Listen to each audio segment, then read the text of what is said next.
An Angel Died in the Alleyway, Part 2. The house was decorated straight out of the 80s. Various crocheted decorations, a bunch of crosses and Bible quotes on the walls, and a fat TV with a VCR and cable box.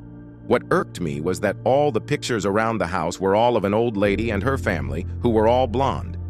I asked Marianne, and she told me that she used to take care of that old lady until she died, and that she gave her the house and all the money in her will.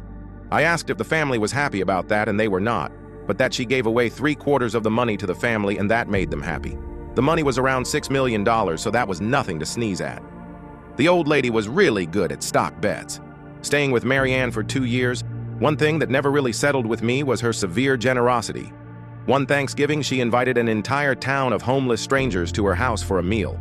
One of them found the safe and stole $500, but she just let him have the money. She gave away her car to the family next door, whose car was decked due to the teenage son drinking and driving.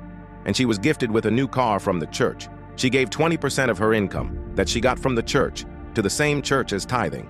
They had to give her a raise just so she can have her base salary. She was insane, but everyone loved her for it.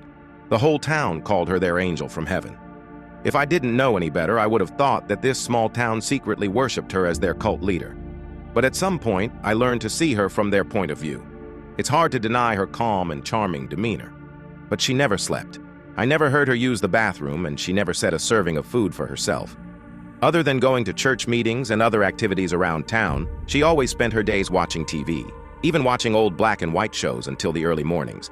I don't think I've ever seen her read the Bible outside of church, which for anyone else would be normal, but for her, it felt off. I always chucked it up to her being a silent walker, a silent pisser, someone who does intermittent fasting, someone who eats whenever I don't eat, someone who memorized the Bible. She was housing me after all. She's too generous to have anything nefarious behind her actions.